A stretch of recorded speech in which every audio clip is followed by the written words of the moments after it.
A salvação é um presente valioso que Deus oferece a todos. No entanto, a Bíblia também nos alerta sobre algumas atitudes e comportamentos que podem afastar uma pessoa de Deus e dificultar sua salvação. Você já parou para pensar se há algo em sua vida que pode estar te distanciando de Deus? Ou se a sua fé está realmente alinhada com os ensinamentos bíblicos? Conhecer esses comportamentos não é sobre julgamento, mas sim sobre aprendizado e mudança. A Bíblia ensina que a salvação é um presente de Deus para aqueles que acreditam em Jesus e o aceitam como Salvador. Porém, há certas escolhas e atitudes que podem impedir uma pessoa de receber essa graça. Embora todos tenham a chance de se arrepender e mudar, há comportamentos que, se não forem deixados para trás, podem trazer sérios obstáculos no caminho para Deus. A seguir, vamos falar sobre 7 tipos de pessoas que, segundo a Bíblia, podem enfrentar dificuldades para alcançar a salvação, e como evitar esses erros para estar mais perto de Deus. A Bíblia ensina que a salvação não depende dos nossos esforços ou boas ações, mas sim da fé em Jesus Cristo. Esse é um dos princípios mais importantes do cristianismo, deixando claro que não há outro caminho para chegar a Deus senão por meio de Cristo. No Evangelho de João, Jesus afirma: "Eu sou o caminho, a verdade e a vida. Ninguém vem ao Pai, senão por mim." Isso significa que qualquer tentativa de alcançar Deus sem passar por Jesus é inútil. A fé em Cristo, em sua morte na cruz e em sua ressurreição, é a base da salvação. O apóstolo Paulo reforça essa ideia em Hebreus, ao dizer que sem fé é impossível agradar a Deus.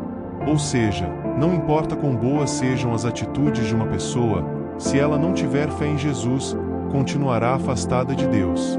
A incredulidade, ou seja, não crer em Cristo, não é apenas uma falta de conhecimento, mas uma escolha de rejeitar a verdade que Deus revelou.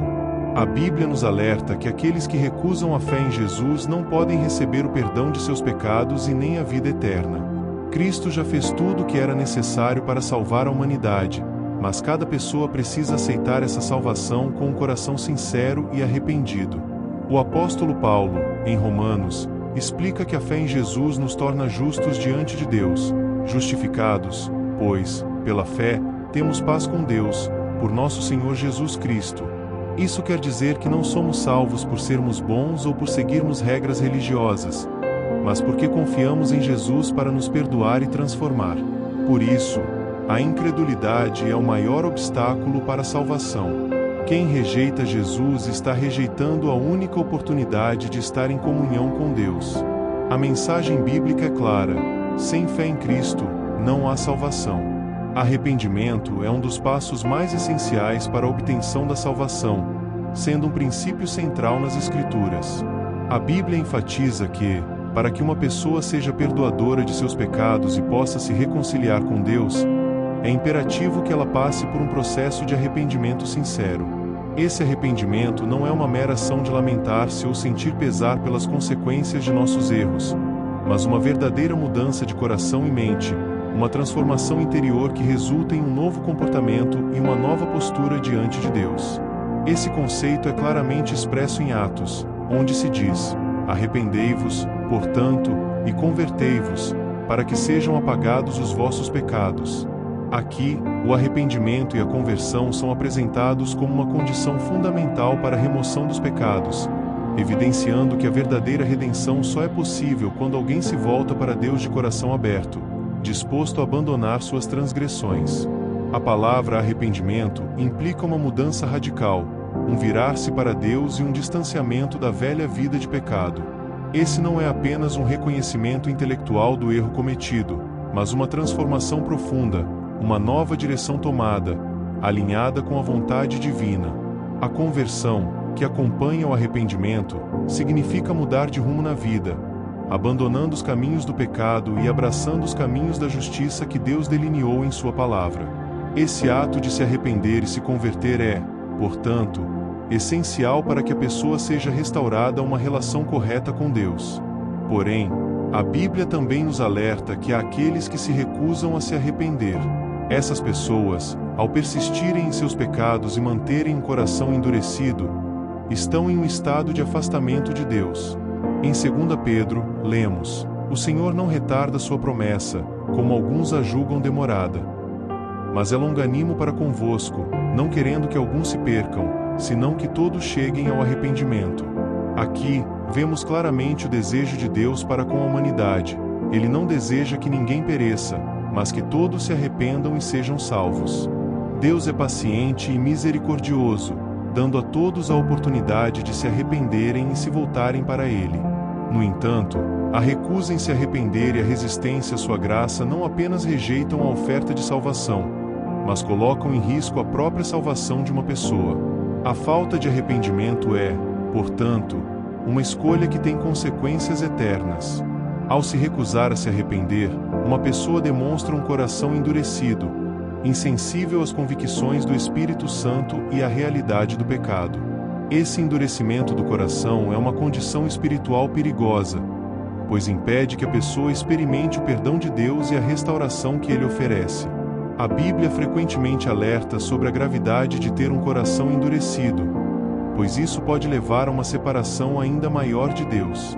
O apóstolo Paulo escreve em Romanos 2 que aqueles que persistem em sua teimosia e impenitência estão armazenando para si mesma a ira no dia da ira e da revelação do justo juízo de Deus. Quando alguém se recusa a arrepender-se, está, de fato, acumulando consequências para si, rejeitando a misericórdia de Deus e se afastando da possibilidade de reconciliação.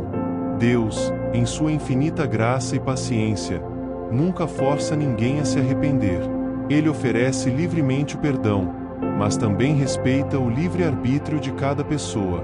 A decisão de se arrepender e aceitar a salvação é uma escolha pessoal, que cada indivíduo deve tomar diante de Deus. No entanto, é importante entender que essa escolha tem implicações eternas. A Bíblia nos adverte repetidamente sobre os perigos de adiar ou rejeitar o arrependimento, mostrando que é um passo necessário para que alguém experimente a plenitude do perdão e da graça de Deus. A recusa em se arrepender não apenas impede a restauração da relação com Deus, mas também perpetua o estado de separação e alienação. Quando alguém persiste no pecado e se recusa a se arrepender, a Bíblia nos ensina que essa pessoa está em uma condição de perdição, afastada da salvação. A oferta de salvação é para todos, mas somente aqueles que reconhecem seu pecado e se arrependem podem experimentá-la de maneira plena. Por isso, a mensagem do arrependimento é, ao mesmo tempo, um convite à graça de Deus e um alerta sério sobre a consequência da impenitência. O Senhor deseja que todos cheguem ao arrependimento, mas Ele também sabe que, infelizmente, nem todos escolherão esse caminho. Portanto, a oportunidade de se arrepender deve ser considerada com a seriedade que ela merece, pois o arrependimento é o caminho que nos leva à libertação do pecado e à reconciliação com Deus. A idolatria é um pecado amplamente condenado nas Escrituras Sagradas, sendo vista como uma violação direta do primeiro e maior mandamento, que exige que adoremos apenas a Deus. A Bíblia não deixa margem para dúvidas quanto à gravidade desse pecado, e uma das passagens que enfatiza essa condenação está em 1 Coríntios, onde o apóstolo Paulo faz uma lista de comportamentos que impedem a pessoa de herdar o reino de Deus. Ele declara: "Não sabeis que os injustos não herdarão o reino de Deus? Não vos enganeis, nem os impuros, nem os idólatras, nem os adúlteros herdarão o reino de Deus." Com essa advertência, Paulo nos ensina que a idolatria é uma das transgressões que coloca em risco a salvação da pessoa. A prática de adorar qualquer coisa ou ser além de Deus é uma grave transgressão contra a ordem divina estabelecida desde os tempos de Moisés. A idolatria, conforme exposta nas Escrituras, envolve a adoração de falsos deuses, ídolos ou qualquer objeto que ocupe o lugar de Deus em nossos corações.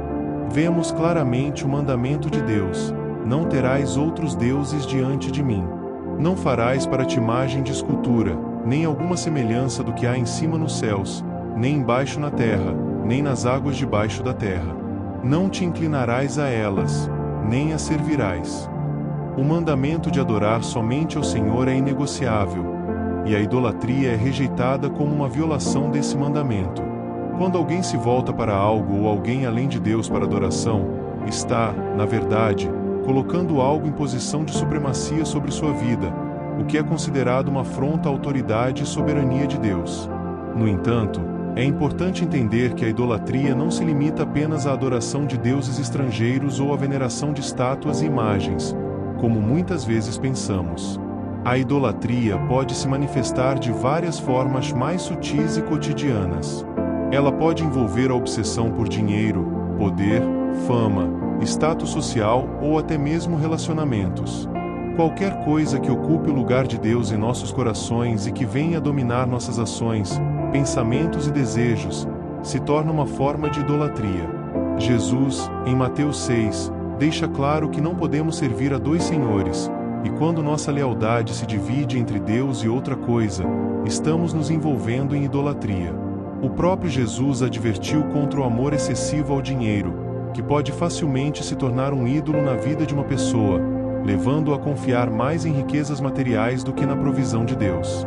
A Bíblia também nos ensina que a idolatria é um pecado que impede a verdadeira adoração a Deus. Quando alguém se entrega à idolatria, está desviando sua atenção e devoção de Deus, que é o único digno de ser adorado. Paulo descreve a troca de Deus por ídolos de forma ainda mais explícita.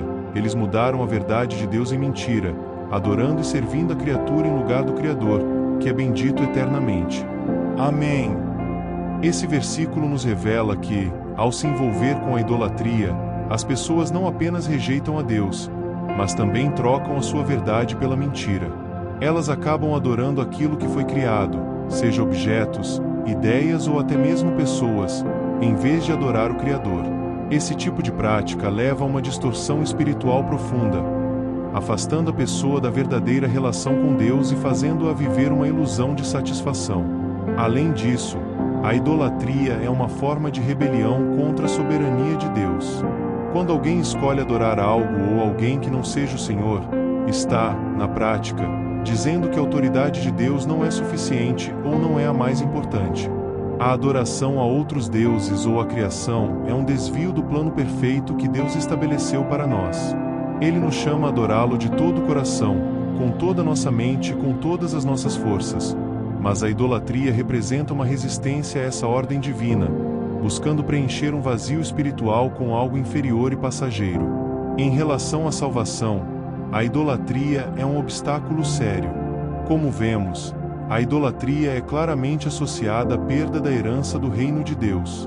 Aqueles que se envolvem com a adoração de ídolos, que rejeitam o único Deus verdadeiro, não podem experimentar a salvação em Cristo. A idolatria, ao tomar o lugar de Deus, bloqueia o acesso à sua graça e misericórdia. Ao colocar nossa fé em qualquer outra coisa além de Deus, estamos, de certa forma, rejeitando a oferta de salvação que é oferecida exclusivamente por meio de Jesus Cristo. O próprio Senhor disse: "Eu sou o caminho, a verdade e a vida. Ninguém vem ao Pai senão por mim." Portanto, a idolatria é incompatível com o Evangelho de Cristo e com a verdadeira experiência de salvação. Para aqueles que estão presos à idolatria, o caminho da salvação começa com um arrependimento sincero e a busca por uma vida livre de qualquer forma de adoração a falsos deuses. Em 1 João, a última advertência do apóstolo João à igreja é: "Filhinhos, guardai-vos dos ídolos." Ele nos exorta a manter nossos corações e mentes focados no Senhor, afastando-nos de qualquer forma de idolatria, para que possamos viver plenamente para Deus e experimentar a verdadeira liberdade que vem da adoração ao único e verdadeiro Deus. A Bíblia ensina que a salvação está disponível para todos, mas também alerta sobre práticas que são contrárias à vontade de Deus. O apóstolo Paulo menciona a homossexualidade como reflexo do afastamento da humanidade dos princípios divinos, junto com outros comportamentos que levam ao pecado. Ele explica que aqueles que rejeitam a verdade de Deus acabam seguindo seus próprios desejos e se afastam dele. No entanto, a Bíblia não trata esse pecado como maior ou menor que outros. Pelo contrário, ela ensina que todo pecado separa o homem de Deus, mas que há esperança para todos. 1 João diz que Deus está pronto para perdoar aqueles que se arrependem sinceramente e buscam viver conforme sua vontade. O arrependimento verdadeiro não é apenas um pedido de desculpas, mas uma mudança real de vida e atitudes. Lucas reforça essa ideia ao dizer que, sem arrependimento, ninguém pode ser salvo. Isso vale para qualquer pecado, incluindo mentira, roubo, adultério e outros. A Bíblia também ensina que Deus ama todas as pessoas e não rejeita ninguém que busque a Ele de coração sincero. A transformação é possível para todos que desejam viver de acordo com os princípios de Deus. Por fim, os cristãos são chamados a compartilhar o amor e a mensagem de salvação de Cristo com todos, sem exceção. A salvação é um presente de Deus disponível a todos que escolhem se arrepender e seguir a sua vontade. A Bíblia ensina que viver continuamente no pecado sem arrependimento pode levar à perda da salvação. Em 1 João, é dito que aqueles que verdadeiramente pertencem a Deus não praticam o pecado de forma deliberada, pois foram transformados pelo Espírito Santo. Isso significa que um verdadeiro cristão sente o desejo de mudar e se afastar do pecado, ainda que não seja perfeito. Paulo, em Romanos, enfatiza que aqueles libertos por Cristo devem refletir essa mudança em sua vida. Continuar no pecado sem arrependimento pode indicar que a conversão não foi genuína, conforme alertado em Efésios. A Bíblia ensina que a salvação exige transformação contínua, como explicado em 2 Coríntios. Quem está em Cristo é uma nova criatura. O arrependimento verdadeiro vai além de um pedido de perdão, ele envolve uma mudança de atitude e coração.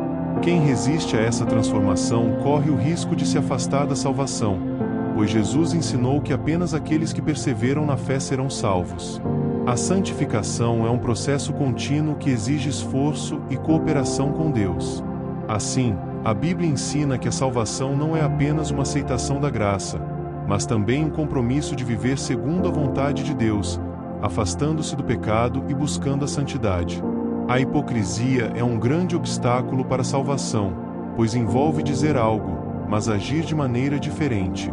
Jesus alerta sobre isso em Mateus, afirmando que não basta chamar por Deus, é preciso viver de acordo com sua vontade. A verdadeira fé se reflete em ações e não apenas em palavras. Jesus criticou os hipócritas, chamando-os de sepulcros caiados, pois pareciam justos por fora, mas estavam cheios de maldade por dentro. Deus vê o coração e não as aparências, e a hipocrisia impede uma verdadeira transformação espiritual. Além de prejudicar a própria pessoa, a hipocrisia engana os outros e prejudica a mensagem do Evangelho.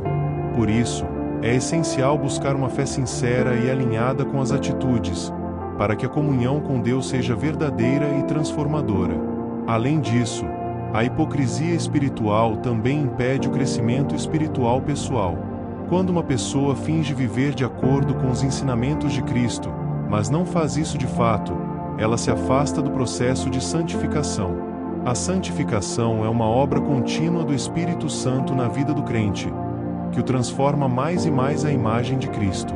No entanto, quando a hipocrisia domina, essa transformação é bloqueada, pois a pessoa não está disposta a se submeter à verdade de Deus e à sua obra em sua vida. Ao invés disso, ela escolhe viver de acordo com sua própria vontade, mantendo-se em um estado de engano que impede a verdadeira conversão e o crescimento na fé. A hipocrisia também está relacionada ao orgulho espiritual. Muitas vezes, os hipócritas se consideram superiores aos outros, julgando os outros por suas falhas, enquanto ocultam as próprias. Jesus condena essa atitude em várias passagens, como em Lucas, onde ele fala da parábola do fariseu e do publicano. O fariseu se orgulha de sua aparência externa de justiça, enquanto o publicano, ciente de suas falhas, se humilha diante de Deus. A mensagem de Jesus é clara: todo aquele que se exalta será humilhado, mas o que se humilha será exaltado. Quando a hipocrisia toma conta do coração, a pessoa não só se engana a si mesma, mas também impede a verdadeira humilhação e o arrependimento necessários para a salvação. Jesus também nos alerta sobre as consequências eternas da hipocrisia. Em Mateus, ele diz que aqueles que praticam a hipocrisia ouvirão as palavras: "Nunca vos conheci. Apartai-vos de mim, vós que praticais a iniquidade." Essas palavras são um alerta claro sobre a gravidade da hipocrisia espiritual. Não basta apenas dizer que se é cristão, é necessário viver de acordo com a vontade de Deus. A hipocrisia, portanto, leva à exclusão do reino dos céus, pois ela impede a verdadeira transformação. Deus sempre demonstrou um cuidado especial pelos pobres e necessitados, não apenas como um ato de bondade, mas como parte do seu próprio caráter. Tiago ensina que os pobres são escolhidos para serem ricos na fé e herdeiros do reino, mostrando que a pobreza material não os afasta de Deus, mas pode fortalecer sua dependência e humildade diante dele. Jesus reforçou essa mensagem ao ensinar que ajudar os necessitados é como ajudar o próprio Cristo. A forma como tratamos os pobres reflete nosso relacionamento com Deus. Além disso, a Bíblia condena aqueles que exploram ou ignoram os necessitados.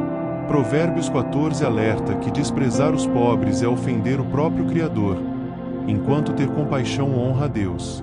A verdadeira fé exige justiça, misericórdia e amor ao próximo, sem buscar recompensas.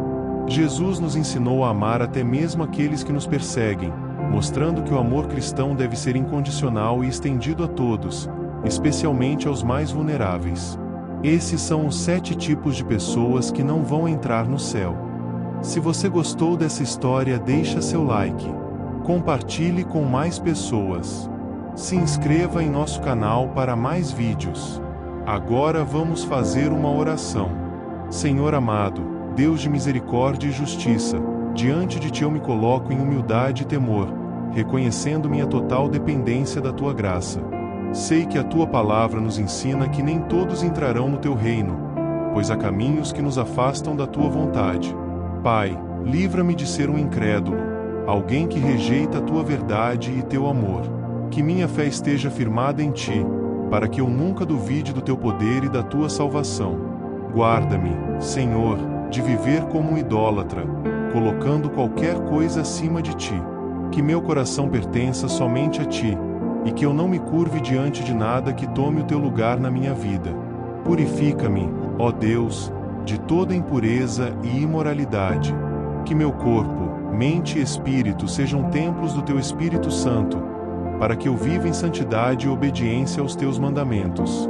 Livra-me, Senhor, da hipocrisia, de professar uma fé que não vivo.